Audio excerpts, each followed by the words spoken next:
Unlearning is a tough process. I guess when you grow up in a community like ours, which is super tight knit, which is a godsend. I always love our community for how tight it is. But then there's this whole community pressure that tends to come up, from such a very tight community, because there are like so many different expectations from you, from what can I say, from the people around you. People have so many different expectations of you, too many different ideas of what you could be and who you could become. And then they don't only tend to put a pressure on you, so they also tend to put it on your parents. And, that also tends to like trickle down again, coming to you, where you feel like you're being like hit from all sides. So, because of that community that we live in, there's so many different ideals, expectations, and norms that we do have as a community. And born and raised in the motherland, chasing a better life, story of an immigrant.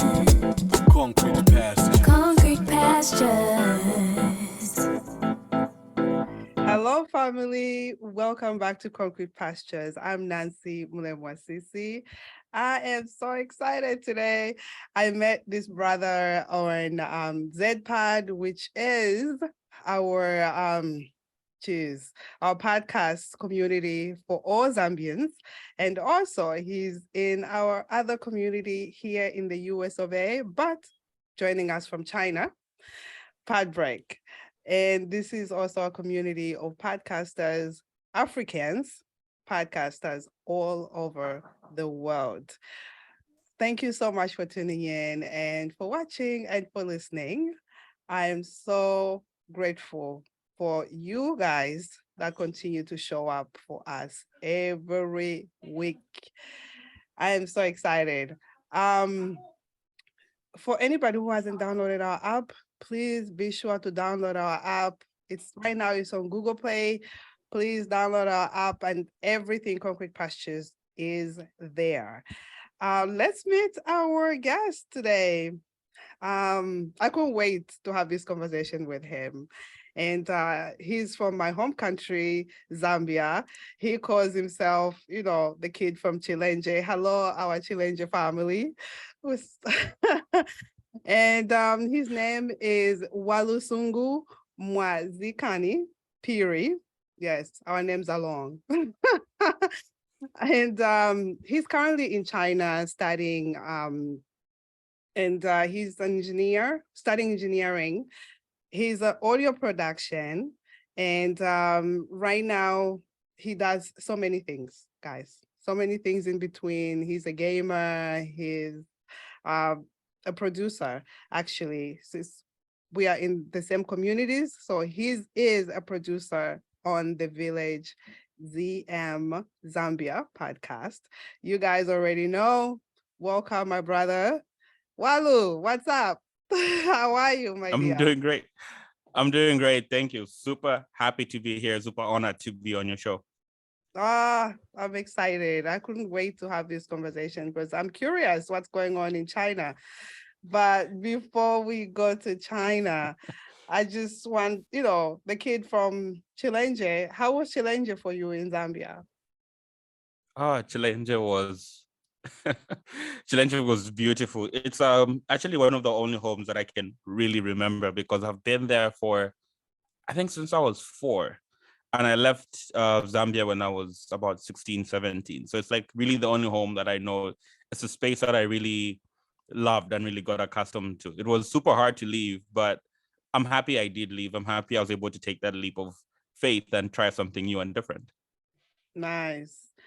How was it growing up? You had your parents. How was it? Because Chilenje for me, I mean, I lived in Kabwata before leaving to the US. So it was, I would walk from from Kabwata to Chilenje and then back and forth. It's a long walk, but in Zambia we walk almost everywhere. If you're not taking the minibus or a taxi, you're mostly walking most of the times. Yeah. So we were neighbors. Yes, we were neighbors. We were neighbors, same constituency, if you're being Yeah. political. Honestly, it was amazing. I was fortunate enough to still have both of my parents together, married and alive. So it's amazing. I have three Beautiful. biological siblings, and I have got two. I don't want to use the word adopted because it feels it's not the African word, but I don't know if we actually Yeah. have like the Zambian word for it. But we do have two adopted siblings. Let's call them that. They're cousins, but Oh, they're nice. so close to me that I feel like they're my siblings. I think So it's a common biologically, it's thing. me. Yeah. Sorry. I think it's a common thing, like back home. I grew up with my cousins that became like my mom's children, really. Yeah.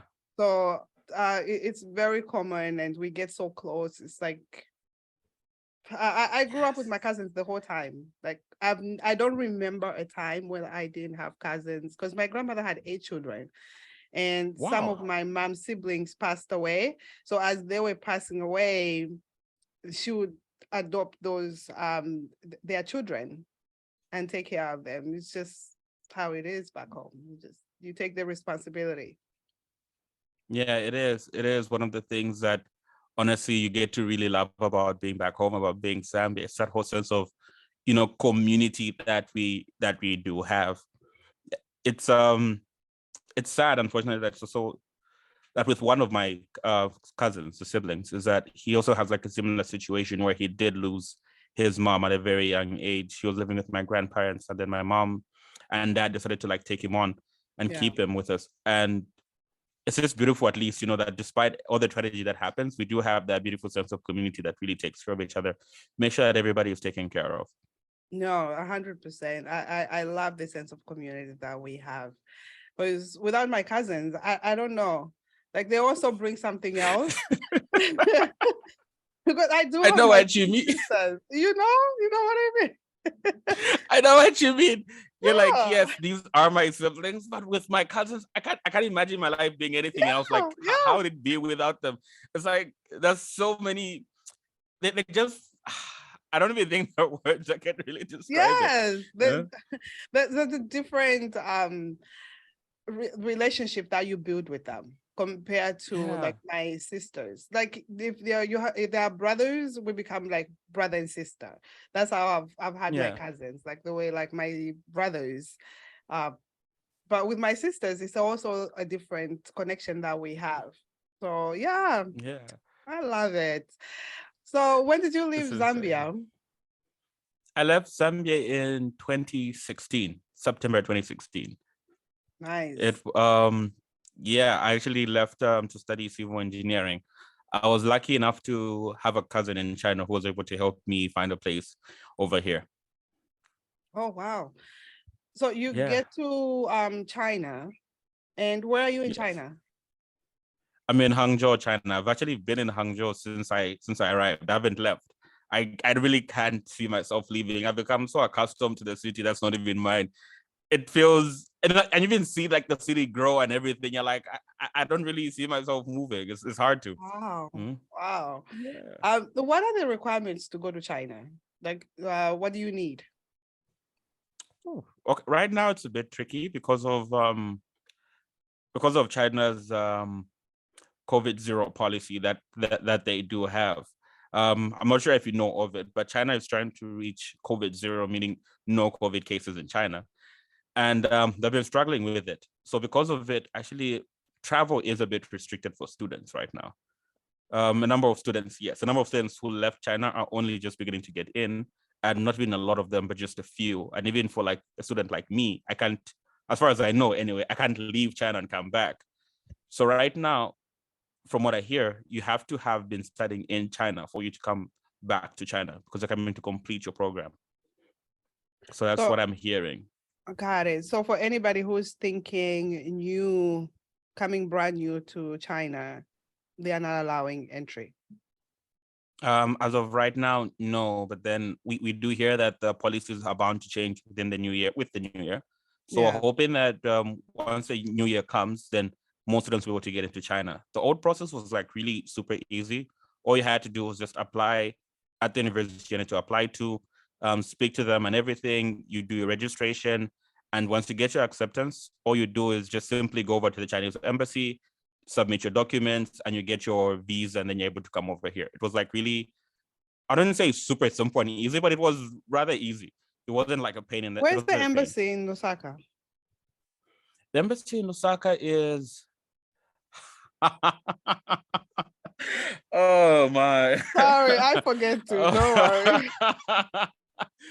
It's not.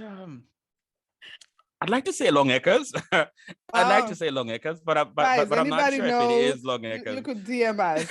Let us know. So it's just for the sake of anybody who's looking. Yesterday, literally on Facebook, people were asking me about Canada.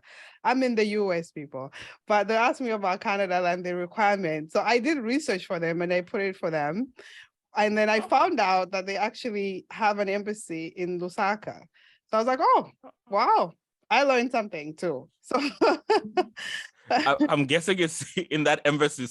I don't just say embassy square, but there's some street or like region, like within it should be Long Acres, or like a bunch of embassies. So it's around that area. Opposite, my lord, I can't even remember. I can see the place in my mind, but the name of the place has like completely gone.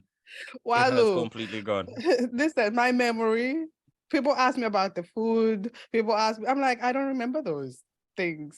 It's not even by fault because I don't eat it anymore here. They don't have it. I'm sure if I ask my Zambian people, someone is selling it, but I don't. Yeah. We lose touch a little bit. we do lose touch. We do lose touch, and it's those conversations that I hate having, like with people back home. Worse with my mother, because she was always like, "You're becoming less Zambian by the day. You keep on forgetting so many things. Eventually, you even start forgetting about us." That's what she was like. Guys, it's not that way. It's just if you're not practicing, even our language, if we're not practicing constantly, we forget some words.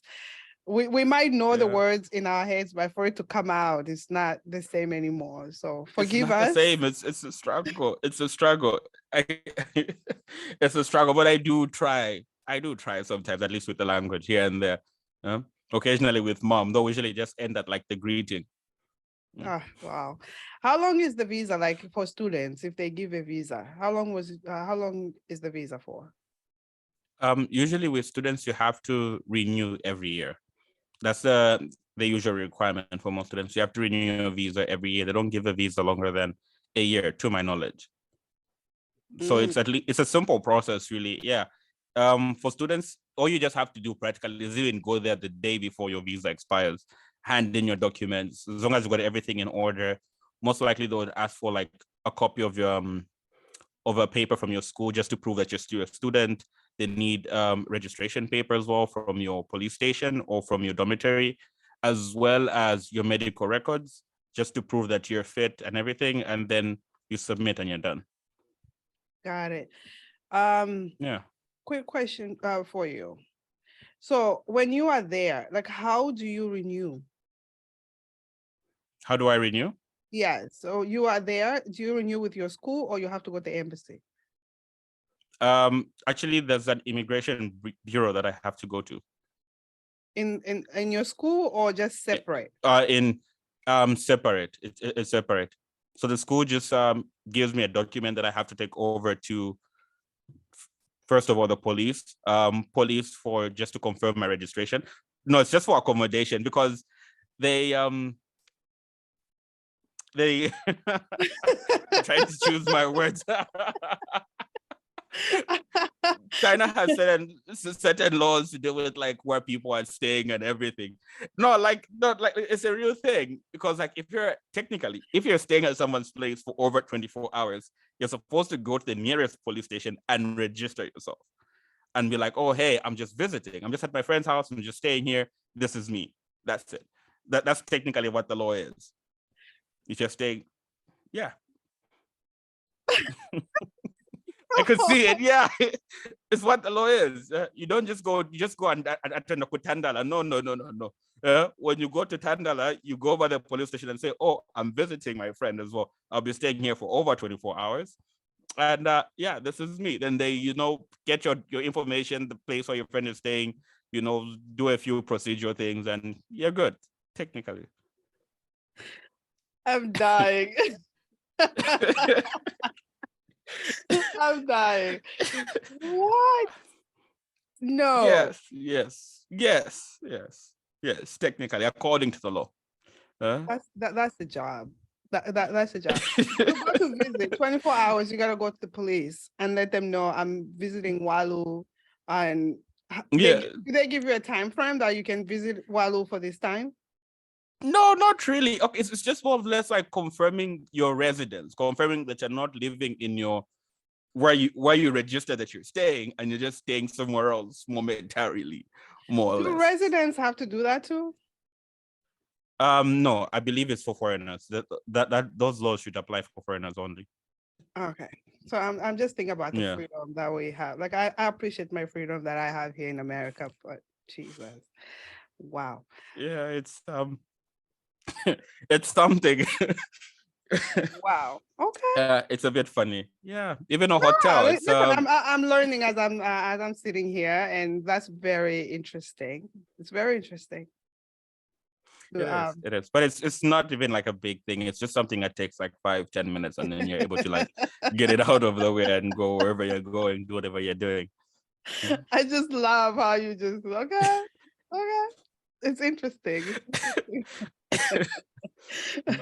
Because for our audience that's in America, I think it's going to be puzzling for me to go to my if I go visit my neighbor for this is a holiday season.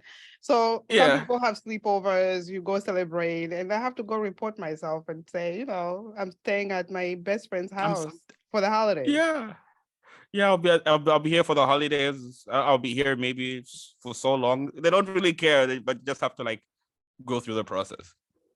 Interesting. So how has been your journey studying there? How is engineering? You loving it? You hating it? You in the middle? Oh, it's been a journey actually. I actually finished up with my program. I wasn't super clear with it. When I was giving you the info, I actually did finish with my program. I did it from 2016 to 2021. I was doing engineering at a different university. Yeah, it was tough. Weirdly, the toughest part of it was Chinese language, because language and I don't get along. But other than the language hiccup here and there, it's been an amazing journey. It's been like super fun, super interesting. Learned a lot, but also learned that engineering wasn't really my passion. It took me finishing in 2021 and thinking about it, and I'm like, I don't really see myself wanting to be an engineer. I can do it, of course. I can go on the site, I can be that person, I can be in the office, do the drawings and everything, but it's not something that I'm super passionate about, at least not anymore. Wow. So it's been a journey. It's been confusing. How life is. Like you go to school for all of these things, and then just to come out and say, it's really not for me. Exactly. What made you pick that major? Engineering. Engineering is something that ended up happening because I couldn't do architecture, or is it because architecture was difficult for me to do in China? I've always been one who's been interested in megastructures, more or less. I'm one who's always been interested in the beauty of buildings, the beauty of design, and the effect that can have on the place, the community, and just in general the people around them. So I'm one person who, for the longest time, did want to do architecture, or at least wanted to build or design something that is going to leave a mark on our country, something that is going to help, improve, the landscape of our country. So I remember picking it out quite a while back. I can't remember exactly how old I was, but I'm sure I was in primary school. And it was just one of those random things that mom was just asking us. So what are you going to be, what you're going to do when you grow up? And I was like, I don't really know, but I told her like what I wanted to do and what my thoughts were. And she was like, well, you sound like you're going to be an architect. And I'm like, what is an architect? Because like I was just in primary school, my vocab was very, well, not really limited, but I didn't know some technical bits and everything. And she was like, you know what, this is why we got you that computer. Go check on the computer what an architect is. And I go over there, look at it, and I'm like, this feels like me. So that was what my passion was for like the longest time.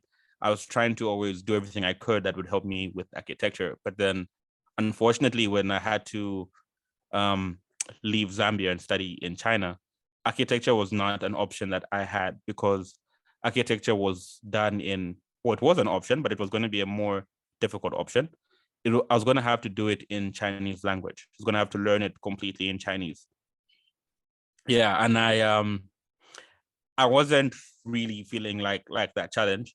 So it took me a few weeks of like deliberating, discussing, because the other option that was there was civil engineering. It's not exactly architecture, but it does take you within the same realm. It deals within the same space.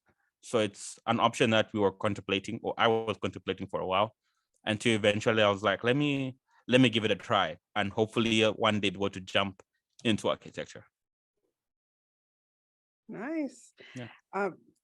So why China? But you could have gone anywhere to to become an architect, and without being required to learn, the local language, let's say Mandarin, Cantonese. Why not go somewhere else?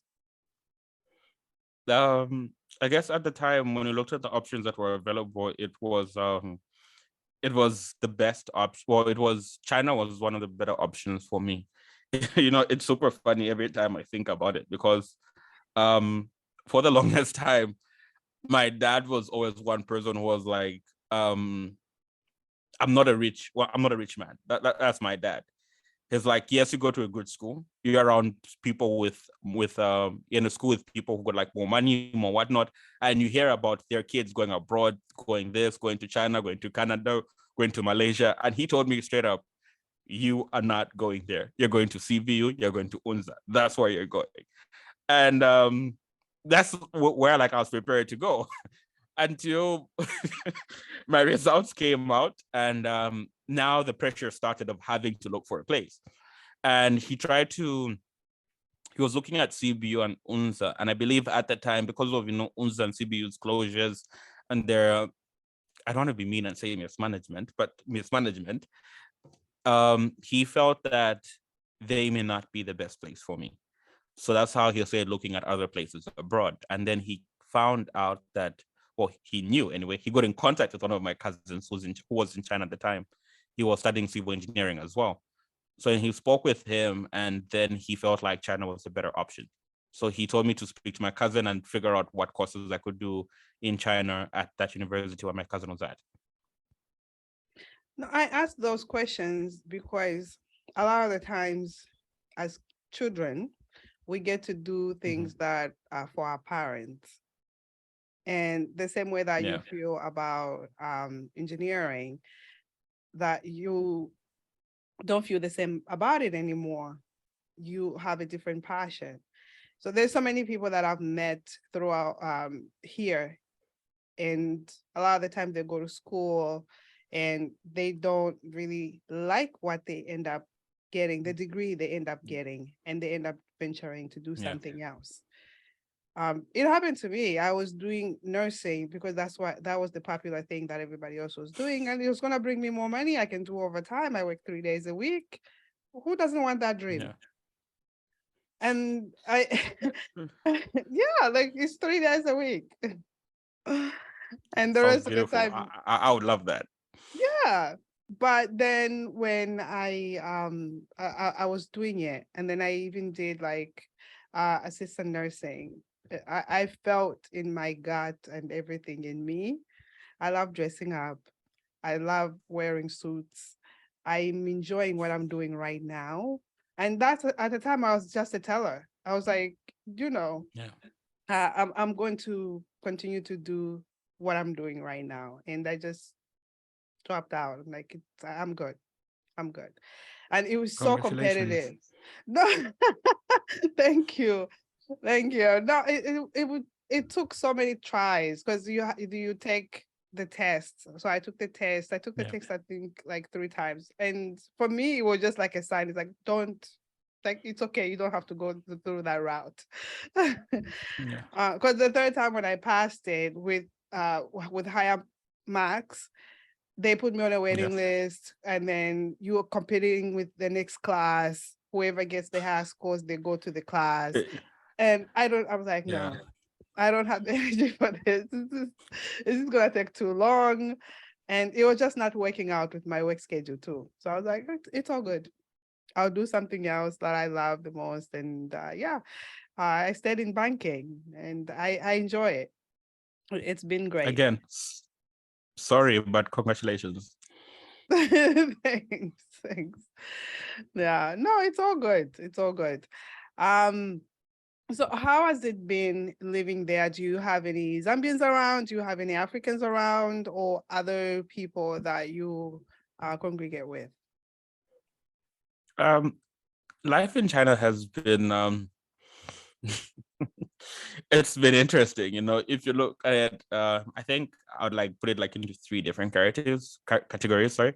There's like pre-COVID, then you've got life during lockdown, then you've got life after lockdown. I think like that's the best way I could like categorize it. When you look at pre-COVID, it was an interesting space, to be honest. You'd have like so many of these different luxuries that you'd have, and you'd have like more. It was more convenient, there were less rules and everything. You would literally just walk into any place, do whatever you wanted to do. You just get into a campus, and don't worry, it'll make more sense later. You just walk into like any school campus, meet up with your friends, hang out, just chill, easily just go over to a friend's compound, you just go over to like a soccer pitch, you just have fun. And it was super amazing because at my university where I was at, we had quite a number of international students, quite a number. And at least 1/3 were Zambians. So there were literally like so many, so like literally so many Zambians around. So it was a really interesting space, had so many different friends from so many different parts of Zambia. And as well, we had so many different people from so many different, regions. We had so many people from Africa, so many people from Europe, so many people from the Americas. So it was super, and Asia too. So it was super interesting. It was super fun. And I guess things sort of started to change after COVID and the lockdowns, because you had so many people who were like super afraid of it, and a number of people unfortunately did leave. So it's just been it was like a bit of a difficult, transition, getting like having, all your friends around, having to like have that space and freedom, and then getting into not really having that much space and freedom, because we were like sort of locked down I was in the dormitory. So I was like locked down in the dormitory. We couldn't really leave the dormitory space and everything. If you wanted like food, groceries and whatnot, you just like order it on like an Excel sheet, you give it to like one of the student advisors. Yes, you just like put what you wanted in like kgs and whatnot. Just be like, oh, I want 1 kg of chicken. I want like 1 kg or 500 grams of cabbage and this and that.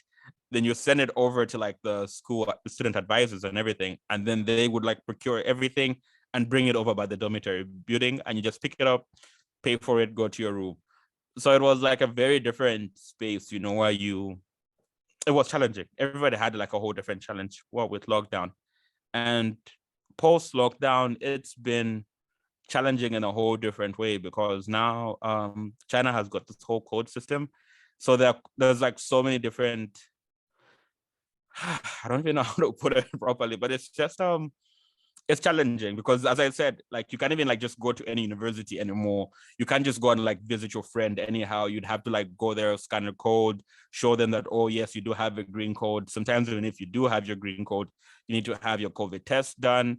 And I guess because of like all these new different rules and regulations that have been going on, a number of people have been leaving. So it's not the same space that we used to know. We look at it sometimes and we laugh about how different China was, from what we found and what we're like living in now. But we do find time to like meet up. We do find time to like laugh with a few friends and everything. You still do have a couple Zambians here and there. Fortunately for me, I actually even just met one a couple of days ago at the immigration. Nice. Yeah, it was like super, yeah, it was like super fun and like super random. I was at the immigration doing one thing, and I saw this man coming in with who I assumed was his wife and his kid. So he went over to like one of the tellers. He was trying to photocopy something, and I just saw his green passport, Zambian, and I was like, yes, you know. And once he was done, I even just like stopped him, like, hey, excuse me, I just saw your passport and I want to just say congratulations about the baby and everything. And you know, we got to talking, we exchanged contacts, and hoping to meet up with him, you know, soon, because he also mentioned that he's been having a hard time, you know, meeting Zambians as well since COVID. So it's good that we're still noticing each other. And at least once we do see each other, we still try to reach out a little bit here and there. Wow, that's very interesting. In terms of the COVID restrictions and stuff, like how often do you guys have to test for COVID? Oh, okay. Oh, yeah, I did say quite a bit, and yeah, that was also in there. So China's current policy, I was recording this is what, December. So actually, saying China's current policy would be wrong because every province has got its own policy. So my province's policy currently is that for you to use public buildings, public resources anyway, you have to have a 3-day COVID test. It should be like 72 hours. Yes, within a 72-hour window. If it's outside that 72-hour window, like you can't enter like a public space, you can't use public transportation. Like, I kid you not, like it's a whole thing.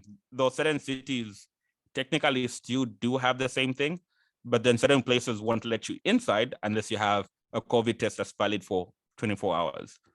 So it's yes. Technically it's 72, but places will like, nope, it needs to be like 24 hours. So it's a struggle here and there, but it's I guess it's just one of those things. I'm just thinking of everybody listening to this. Guys, the freedom that we have. Oh my Yeah, it ladies is. and gentlemen, please. Oh my goodness.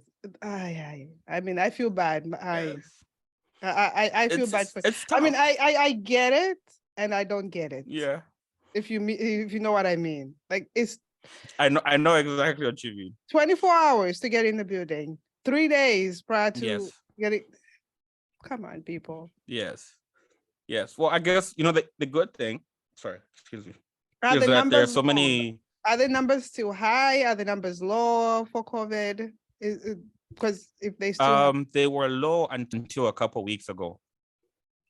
A couple of weeks ago, there were a few cases in Guangzhou. So some districts in Guangzhou, which is like one of the more commercial parts of China, was like in lockdown. So some counties, some regions, some districts were like on lockdown here and there. So actually even getting like packages or parcels there was like a nightmare.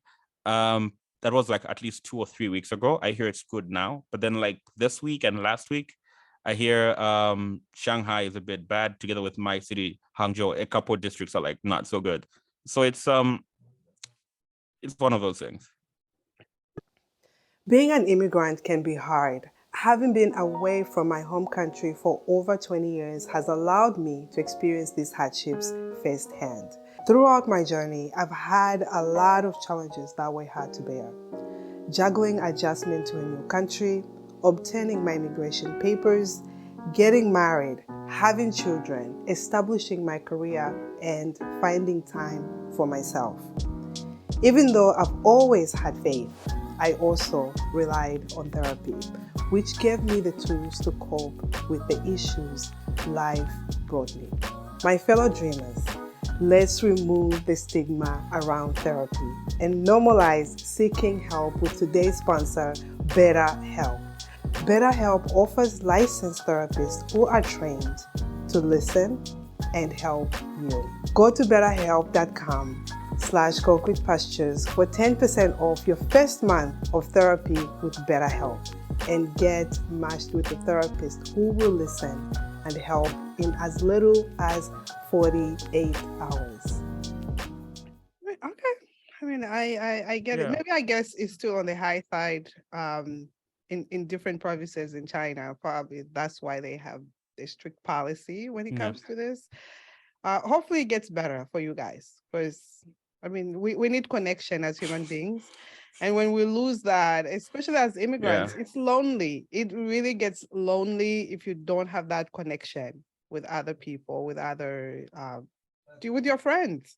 And just to see people, getting outside to see people. That's what I missed the most when we were on lockdown. I mean, I was home, I did everything online, but going out to have that connection, because New York was a ghost town. Everybody was indoors. Oh, We were ordering online. If you go to a restaurant, the restaurants were closed. You'd order for pickup. yeah. That's all they were doing. And they would open certain hours. They would not stay open the whole time. So they would open for certain hours. Probably by like 4 o'clock, they're closed. Because here it's a city that never sleeps. So it was unheard of. It's a city that never sleeps. You can go to a restaurant at 10 o'clock, at 9 o'clock at night, and they'll still serve you food. So it was, it was very interesting. But we're back to normal. Luckily you are. Well, we're there sometimes when things are good, when everything is like okay, we're like there, we're like, oh, normal, well, the new normal anyway. And then when things get a bit hectic, we do have a few shutdowns and whatnot. But yeah, we are hoping that at least sooner or later things will get closer to the old normal, at least. So if someone is coming to visit China, there's more restrictions to that, or are they even allowing? Honestly, as far as I know, I don't believe China was giving tourist visas. I'm honestly not even sure. I haven't even looked up on it. Oh, wow. But I don't believe they're giving tourist I'm visas. gonna look into it and see. Wow. Yeah, I'd have to look into it as well. It's a bit funky, it's a bit weird, but I guess we'll all keep on hoping that sooner or later, like everybody's just gonna calm down with the whole thing, get used to it, and be like, okay, this is a new normal, and things would just at least get back to the old normal. You know, things would just slow down a bit more. I think that's what other countries have done. Like they've just accepted that this is our new normal. And in a lot of cases, like I had COVID or like almost 3 weeks ago. I had COVID. So it's sorry. Testing, and it wasn't as bad as the first time. This was the second time for me getting it. And I didn't even know, I thought it was allergies. That was the part. But I was telling everybody, I was like, oh, I have allergies after 20 years of being in the US. Now the allergies are catching up. And then for some weird reason, because my son was coughing, and for some reason, I was like, okay, let me get tested. So we test. Oh God, we have home tests. My daughter, she goes to primary school here. So they give them tests every single day. So you could home tests. So you could test from home. If anything, if you feel sick. So they encourage us to test if you're not feeling well, if you're coughing or whatever. And this is the season where people are having like flus, coughs and stuff. And they encourage you to test yourself. So I have lots of home tests from work and my daughter. Every day we get one. Every day. Oh. Wow. Yeah, I guess but it's not like reinforced. Like we can go to buildings, we can go to public places. With just people are taking precautions. They wear a mask if they're not feeling well and stuff like that. So if you're not feeling well, they encourage you to wear a mask around people. A mask. Yeah. I would really like that. For us, it's the masking is not exactly conditional. It's more of a requirement in like public spaces and stuff. It's it's every day. So when you leave the house, you have to wear a mask. I guess in campus at least they're like a bit easy with it. They don't really like force you to like have it. But then weirdly enough, like in the other dormitory building where we usually go get some food or do a couple of stuff, every time as you're like going inside, they're like you have to have your mask on. When you're entering a bus, metro station, they're like you have to have your mask on. They're not even permitted inside without your mask. Same with malls and a couple other places. I see. Wow, guys, if you're planning to go to China, once they start to give visas or just be prepared. Wow. That's Just be interesting. That's prepared. But very, it's still, yeah, but it's still yeah, like a 'cause, lovely place, to be honest, despite. yeah, no, because I think all of us are under the impression because a lot of the countries where we are in, they have, just Mhm. accepted the new normal, and we think that's Yeah. everywhere else. So I'm glad that you shed some light on what's Ah. actually happening, because I'm surprised that you guys are still under restrictions, and they're really hard restrictions. No, I understand what you mean because like a couple of weeks ago, a number of people were surprised when they're watching the World Cup and they're like, "Wait, what are so many people doing in a stadium without their masks on?" And then people were like going crazy, like, "What? This is not real. They shouldn't be doing that." Like it was like a whole thing apparently on like Chinese social medias and stuff, where Oh, everyone was wow. like super surprised at what's going on. It was even ridiculous because never mind. But yeah, it was just like super funny just to see some of the comments and stuff that was going on. Wow. Yeah, that's the impression, because I think all of us, it's not only me, all of us are under the impression that, or everywhere where it's now back to normal and you could go in any building or any place. But it's great that you shed some light on that for us. Wow. Have you been back home since you've been in China? Yes, I actually have been fortunate to go back home twice. When I left the first time, I got a return ticket, had a 1 year return. So I came to China in 2016. I went home in 2017, caught up with family, caught up with everybody. It was super fun. Had like really the most amazing time, getting to see everybody because like I've been like in boarding school like from grade 10 to 12, but then boarding school is different. Boarding school is different because like mom and dad are like always like, a phone call away, so to speak. And I guess with the way my boarding school was, it was a thing of where like occasionally once in a while, mom and dad would like pass by and Where they'd be did like, you oh, I was go? going over to Livingston. I was at Luengu in Monse. Yes, in Monse. Got you. Yeah. Yeah, so whenever they're like traveling down that route, they'd always pass by. They'll be like, "Hey, wanted to check up on you, wanted to see how you're doing," and there's that whole thing. But now here it's like there's nobody passing by to see you or anything like that. You're always having to make those video calls, and then the time difference and everything just like makes everything super hard and inconvenient. So getting to go back home in 2017 was like super amazing, super wonderful. And I was hoping that I'd be able to get like a return ticket when I was leaving 2017. But then dad was like, no, no, no, no, no. You're getting a one way. We'll get you your return when you're gonna come home to visit and then return back to China. So yeah, I left in 2017 to resume my program. And I was fortunate enough to go back in 2019 because I had to go do my internship, which I did back home in Zambia. So I was able to go back as well in 2019, which was also super amazing. Yeah, I was able to get that on the job, on the side experience as a civil engineer, and also able to like, chill with family more because, it's just been a long time. So, getting to see everybody, getting to do all the crazy stuff you used to do, with friends, with family, it was just super nice to get to do that again. And that was the last time that I was home, 2019. Nice. How do you deal with Yeah. being homesick? Because you guys are under restrictions. How do you deal with being homesick? Um, well, usually it's by making those calls to like friends, to family, just getting to speak with them because it's real.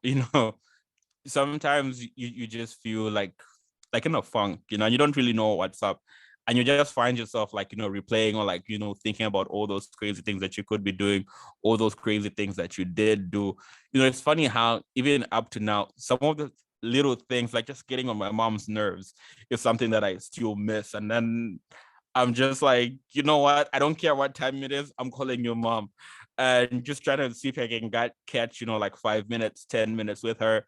And when I'm fortunate enough, we do talk for like at least an hour, 2 hours, and the like, just to catch up, see how everybody is doing, see what's up, just get to talk and everything. But on days when I'm not so lucky, um, I guess it's just distractions. But most of the times I'm lucky enough to go to at least call some friends. I guess I'm lucky that we're in this age, you know, where you've got WhatsApp, you've got Facebook, you've got email, you've got Instagram, Facebook, what else is it, Twitter. So you're able to like easily catch up with the people who you want to catch up with. It's just a matter of sending a text and just being like, hey, you're available, or what time are you available? So at least that's how I've been like dealing with homesickness, just making those calls. So what are you doing now in China? What are you working on? What are you Right doing? now, I'm working on improving my Chinese language, or at least I'm trying to improve my Chinese language. I've been doing a language program, which not only is for the language as well, but it also allowed me to like have a buffer and try to figure out what it is that I want to do next, which direction do I go in, and you know, what's the next step for my life. I guess I felt it would be easier for me to like do that here, at least in China for now. It felt like a much better option than going back home and trying to figure it out from there. I thought I may have more opportunity, or at least I can have a bit of an advantage, you know, trying to figure that out from here. At least it also allowed me to like, if I want to go to a different country and whatnot, I thought it'd be easier doing it all from here than doing it from back home. So I'm just doing my language and trying to figure out what it is that inspires me, what it is that I'm passionate about. Nice. Yeah. You said part of your bio was you're learning to unlearn. Do you mind sharing with us what Yeah. you are unlearning? A lot of us, it's hard Oh, to unlearn certain habits. So what are you unlearning, sir? it is hard to unlearn. Oh my Lord. It's unlearning is a tough process. I guess when you grow up in a community like ours, you know, which is super tight knit, which is a godsend. I always love our community for how tight it is. But then there's this whole community pressure that tends to come up, you know, from such a very tight community, because there are like so many different expectations from you, from what can I say, from the people around you. People have so many different expectations of you, so many different ideas of what you could be and who you could become. And then they don't only tend to put a pressure on you, so they also tend to put it on your parents. And, you know, that also tends to like trickle down again, coming to you, where you feel like you're being like hit from all sides. So, you know, because of that community that we live in, there's so many different ideals, expectations, and norms that we do have as a community. And one of the things that I've been trying to learn to unlearn is some of the norms that we do have, you know, from those communities, trying to figure out why it is that we do, was it why I do what I do? And if it's something that I do because it's something that I want to do, or is it something I do because of this community pressure that's like all around me? So that's like one of the things that I've been coming to like unlearn. I guess that's where most of the things I come to unlearn come from, you know, trying to figure out if everything that I do truly is in the best benefit of myself and my community, or if it's just pressure from around. Because, you know, there's so many things that you tend to like believe are like the right thing to do, or like the best thing to do, until you go out there and then you see how the rest of the world lives, or how other people are doing it. And you're like, you're not trying to like, you know, switch your mind and like do what other people are doing, but you're just thinking that maybe what we're doing is not exactly correct. I'm not saying these other people are correct, but maybe what we're doing could also be done maybe better. So it's trying to like unlearn, you know, some of the things that we do have, some of the tendencies that we do have, and trying to see if we can, or if I can create a much better reality or community for myself. I feel like I spoke quite a lot and I said quite a lot and said nothing at the same time. I don't know if that like adds up. No, it makes sense because a lot of us just do things. That's like what I was saying about your engineering. I was asking those Yeah. questions because a lot of us do what our parents want us to do instead of what we feel passionate about, what we want to do. Like my daughter right now, she tells me almost every day she wants to be an actress. She wants to be a singer. She wants all of these things. She has a number of things that she wants to do. And Yeah. The fact that she says it every single day, I was like, okay, I guess this is something that she's passionate about. I have my own ideas. Yeah. And- so I'm trying. Yeah. I'm staying away from my own ideas. That's what I'm. You have to respect You're your doing. children. Um, you have to respect your children, and their voices should. They should be able to feel like they Yeah. matter, like their voice matters if they say something. And Yeah. I'm supporting her in whatever she's telling me she wants to do. Like, okay, so what are we gonna do to get you to be an actor? To That person. Yeah, and Honestly, that's. No, I was just gonna say that's amazing. It's always amazing to hear that. yeah, no, our parents always have different ideas, and the way we are brought up, especially back home, it's very like Yeah. you do as I say, and that's it.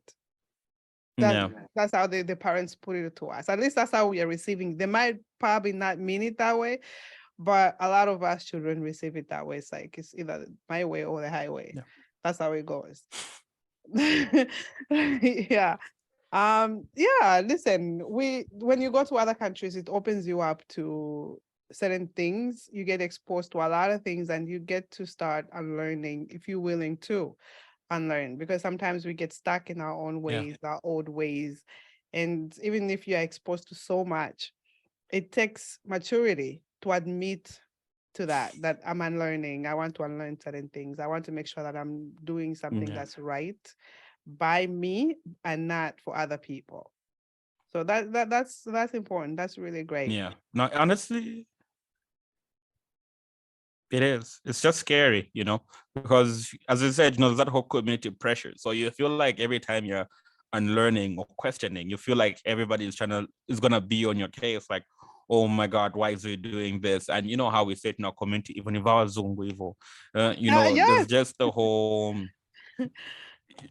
you see, it's a there's just that perception. whole thing about it. Exactly. So why, even if you're trying to do something for yourself, they're like, no, you're just doing it so that you can try and be like that. And you're like, it's nothing to do with trying to be like that. It's trying to be me, who I am. So And unlearning is a also bit we scary. are And growing. As you grow, you also have to change. But it's yeah, just the people around us, they want you to be the same person.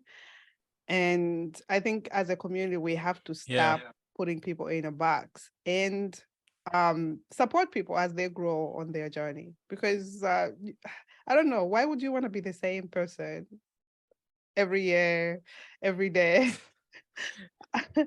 I don't know. well, you know, I don't know. There's so many things that I've heard about like people on boxes and like perceptions. And I feel like it's a scary thing because it's something that, we have done to ourselves for a very long time.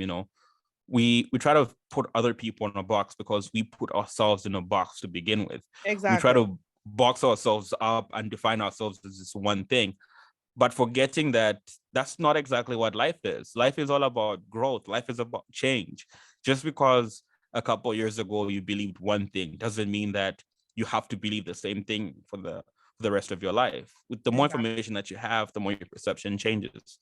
But I guess we get so scared of it sometimes as individuals and as a community that we tend to like really shut it out. And I'm hoping that, slowly we get to realize that change is a good thing. Yeah. No, It's I okay hope to change. I hope our community does that. Like honestly, like change is a good thing, especially on personal development. I think it's the best gift you can ever give yourself. Yeah. At work, my job is constantly changing. The rules, the regulations, the procedures, everything is Yeah. constantly changing. Like, why wouldn't I want to change myself? I transform myself differently every year, every month or something. And people accept, like at work, it's okay, but Yeah. on yourself, it's not okay. Just because there's a paycheck connected to it. Like, Uh-huh. why not yourself? Yeah, there's a paycheck connected to my job, but Well, because yeah, you're worth more I than the shouldn't. paycheck. Yeah, I'm worth more than the paycheck, and we forget that. And oh, So, my dear, you are Oh a my. producer on a podcast called The Village ZM. How did Yes. that come about? Yes. How did you guys get to become The Village? It's an amazing podcast, guys. Oh, thank you. Thank you. The village is truly been something that I'm happy to be a part of. It's really been an amazing road for us. We're like going to 2 years now, or over a Right. year, a little bit over a year. Yeah, we started off in 2020 because of the elections. Um, sorry, 2021. Getting my dates wrong. Wait, what? Did I just? When was it? Should be 2021. Anyway, it was during the last elections. I don't know why. I don't know why my figures are all going wrong during the last Zambian elections, because during that time, we were all not in the same space. Was it that the founders were not in the same space? I was here in China. Another founder was over in Denmark. Another founder was in the USA. Another founder was in Canada. And we felt like there was so much that was riding on these elections. So much change that needed to be done, because of like the state of our country. And we wanted to be the voice, because we realized that we couldn't be the voice that casts the vote, but we thought we could be the voice that can help change people's perspectives, or at the very least, help people see the bigger picture, which was what like our goal was, not to tell them that, oh, vote for that person, vote for that, but just to help people understand or see the landscape so that they can make a more informed decision for themselves. And we kept on having that conversation, me with one of the founders in Denmark, and one of the founders in Denmark with a guy in Canada. So we just kept on like having discussions of what we could do and what not, until eventually the guy in Denmark decided to like bring us all together and be like, okay, you know what, let's do this. And that's how we came up with doing the podcast. So the initial vision and the initial goal of the podcast was focused on primarily the election, seeing what we could do to just open up people's mind, let people understand the players in the game, and just to see if we can, make better decisions about, our country. Because at the end of the day, I may be in China, but Zambia is my home. Zambia is where my roots are. Zambia is where my community really is. Yes, I do have community here, but my real community, my real people, I know how that sounds, but yeah, they're in Zambia. So I wanted to like, do my part to make sure that Zambia is in the best state it can be, so I can be more inclined to go back home. Well, listen, That's just putting it mildly.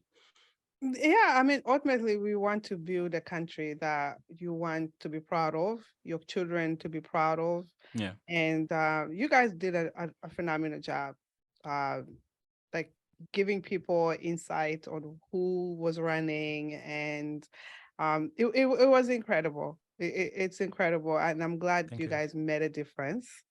And that's the power of what we do. And you can give people information, and I hope you're happy with who is in office. Um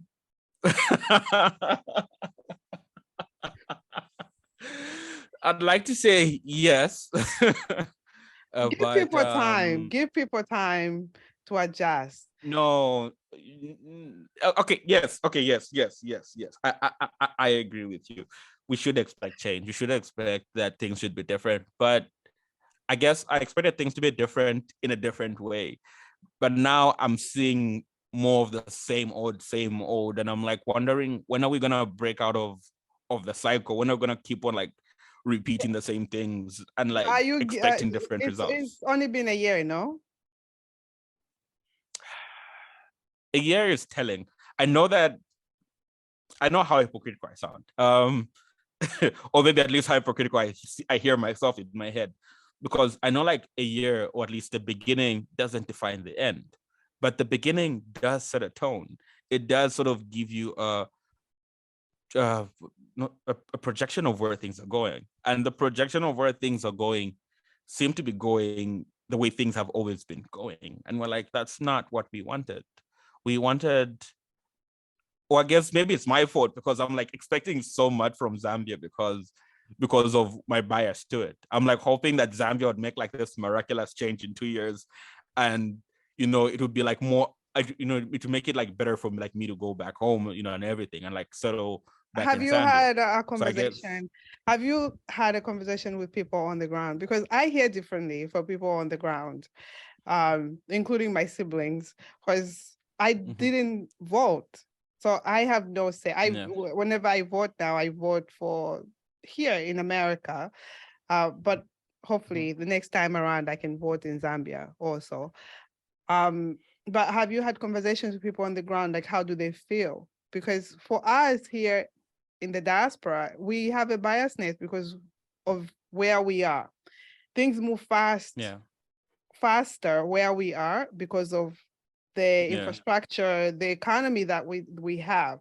But back home, it's like starting from zero. So the people that you guys were encouraging for people to elect, he's starting from zero. He's correcting, I'm assuming he's correcting what was done wrong or incorrect or whatever opportunities that he has found in his role.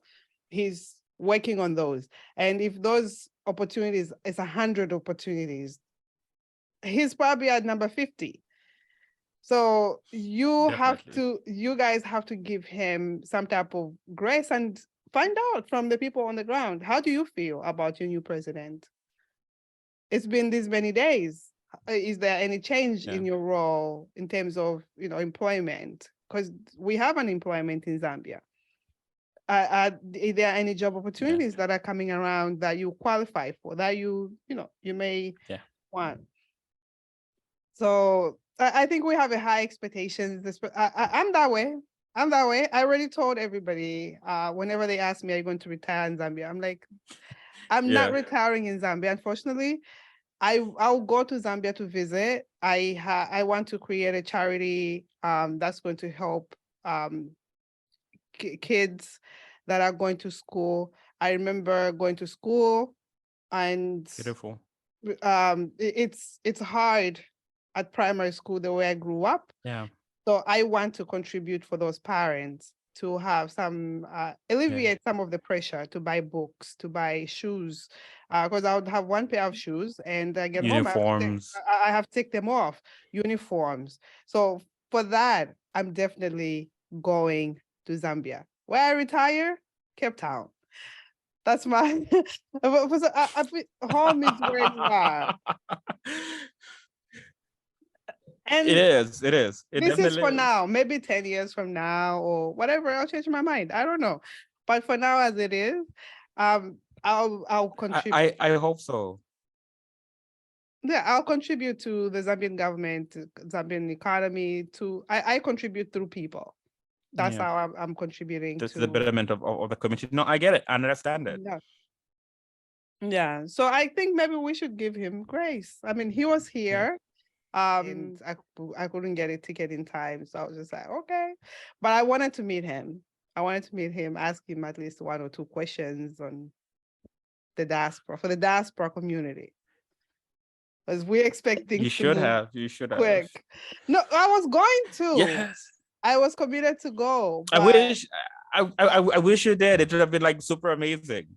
Yeah, no, I mean, I'm planning to bring one of our ambassadors because they are in communication with him directly, so I can ask him the same questions. Yeah. I can ask them the questions, and they can give us some answers at what is happening in Zambia, and especially like what they are doing when they go to these countries. What exactly are they doing for us in the diaspora? Yeah, because it's not only passports, for us to get passports. What else? True. And I guess, it's on a side note, it's been something, that's like been on my mind, I guess, the past couple of years, or past couple of weeks or months at least, is, when you look at how many people have like left Zambia and how many people are like less inclined to like go back to Zambia. And, I see myself, going down that same path where I feel like I'm more inclined to not go back. And I'm like, I do want to go back, but I just wish things could just happen. So I feel like that's where my bias comes from. I feel like that's why I feel like nothing is happening. It's because like I just want things to be better, just so that like it's easier for me to go back, for me to actually stay in Zambia. Because I guess maybe it's also people who I'm speaking with, but they are having a hard time. Everybody's like saying this and that. But I guess I am really hoping that things get better. I miss home. I want to go back to those Chilenje streets, Listen, I get it. I get it. We want our country to almost reflect like where we are, but it will take time. Yeah. These countries have been developed for many, many years, longer than our country. Yeah. So taking some time. I'll try to bring in guests that might answer those questions. I'd love to get the president himself.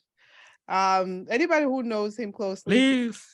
I would love to ask him a number of questions just so we all on the same page to understand what his agenda is at this point in time. Because when you're campaigning, it's different. And then when you are in the office, it's different. It's leadership. It's different because you are changing things as you go. If, for instance, there was COVID, so leadership had to change and address the priority, which was COVID. And then now there's less COVID cases. We still have COVID cases, but less COVID cases. It's not a pandemic as it was before. So now, like, what's the agenda? Where are we going from now? Like, can people come back home and feel home? Yes, feel at home. Yes. But I know I'm just hoping that I'm sure it'll be resolved shortly. I really. But you're not the only one that feels that way. That you're not the Uh-huh. only one that feels that way. For me, I made up my mind that way even before anything, politics or whatever. It's just I had a connection years ago when I went to South Africa and I loved it. And I was just like, if I don't come to America, this will be my my second option. So to retire, it's not only now. I made up my mind years ago, many, many years ago. Like I have my kids and I don't mind settling in South Africa and living there for the rest of my time here on Earth. I don't mind once I retire. I get you. I'm hoping, this is just me hoping here, that when you go to visit Zambia, you have that connection with Zambia. You have that spark, and then you decide that, what, maybe South Africa will just be the place, or Cape Town would just be the place I visit, and Zambia will be my retirement home. Just a dream. You never know. You never know. My family is there. The thing is, my family understands me. So when I explained this to my ex, because she was in London for 5 years, and then when I told her, I was explaining to her because they kept asking me buy a home in Zambia. I'm like, it's not my dream. That's not my dream. The sense of community that we have. It's like, because everybody else is doing it.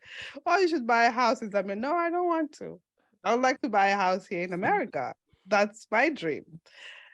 So when it comes to settling down, my retirement plan, for now it's Cape Town, but I'm going to visit Zambia for a very long time.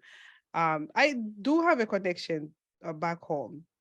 I do. That's my home. It's who I am. Like my roots are there, and I totally see that. I totally see that. Honestly, from August to December, those will be my months to go. Those will be my months. I don't mind the hot heat. I don't mind it at all. I don't mind it. So you've been there for quite some time. What motivates you? What gets you up?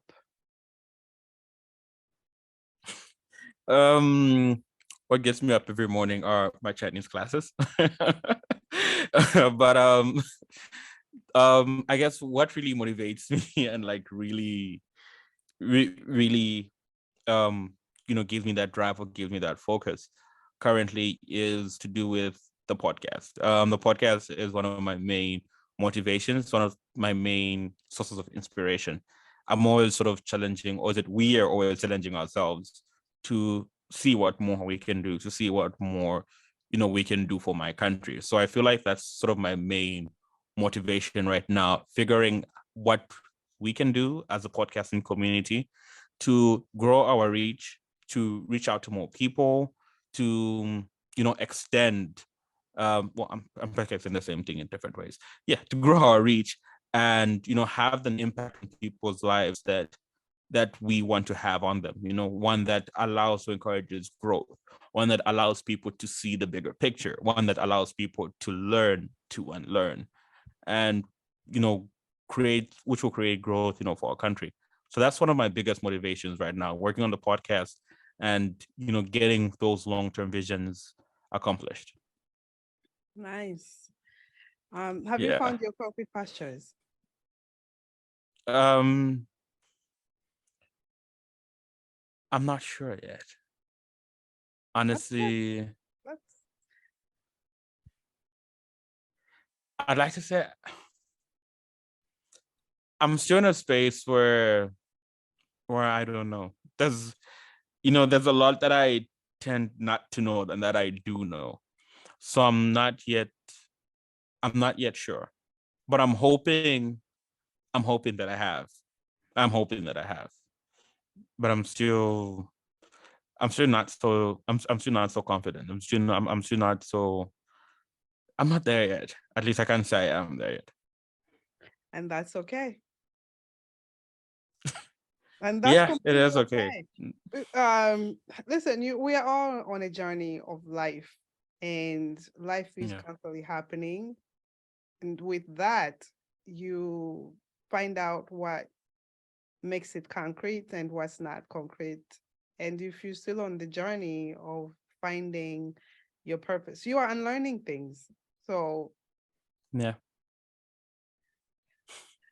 Yeah. you, my dear, I'm Yeah, so it is. grateful for you being here.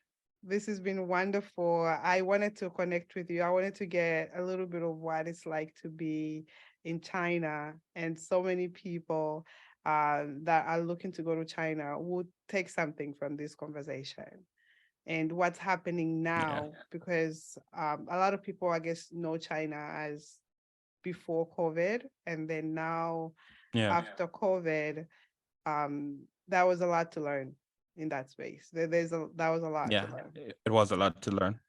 Yeah, there is a lot to learn, and I But mean, yeah, I know I've been like super hard and like it's sorry okay. for that. It's okay. It's No, it's okay. the lag. Like it keeps on. Yeah, I was trying to anyway. I know I've been like super hard and like said a lot of like weird stuff about it. But to be honest, it's an amazing place. It's an amazing place. Sorry, it's an amazing space. I have met so many different people, here. So many different people from like around the world. Right now, like today actually, I'm a little sad. One of my roommates just left. He he's a guy from Kazakhstan. And like we had very little interactions, like because he speaks Chinese and Russian, and I speak English and a bit of Chinese, and he doesn't speak English. So like we had like that difficulty like interacting. But then despite all that, him leaving today was like, I feel it like I'm missing something. So there are like so many different people that I've met. Yeah, so many different connections that I've like made, so many new and amazing experiences that I've made. And yes, it is hard. It is tough, like being here in China. There's so many different things that keep on popping up every day. But there's so many beautiful things as well on the other side of it all. It's not all bad. Yeah. It may be challenging, but it is an amazing experience. It is something that I'm super grateful for. And it's something that I'm still looking forward to keep on doing. Like, despite everything I've just mentioned and a whole lot more that's going on behind the scenes, I'm still looking forward to it because it does have its plus sides. It does have its beauty. And I am enjoying it. Oh, that's good. I am so happy I was able to Yeah. bring you out from behind the scenes. to share with us where you are and just share a little bit of your story with us. I'm so grateful for that. So thank you for sharing, and thank you for pouring into our community. Appreciate you. Thank you so much for having me. I'm truly happy to be here. I was really scared. Well, yeah, I was really scared. This is why I stopped hosting even on my own platform. I'm one person who enjoys the background. So thank you so much for pulling me out of my shell. It's super amazing. Thank you so much for letting me experience the life of a guest. I'm changing the way I treat my guests, completely changing it. We said it before, I'm saying it again because it's real. I'm putting it out there, so people can hear me when I say I'm changing the way I treat my guests, because being a guest is super tough. But I'm happy I did it. It's been an amazing experience. Thank you. Learned a lot from it. No, thank you for that. Appreciate it.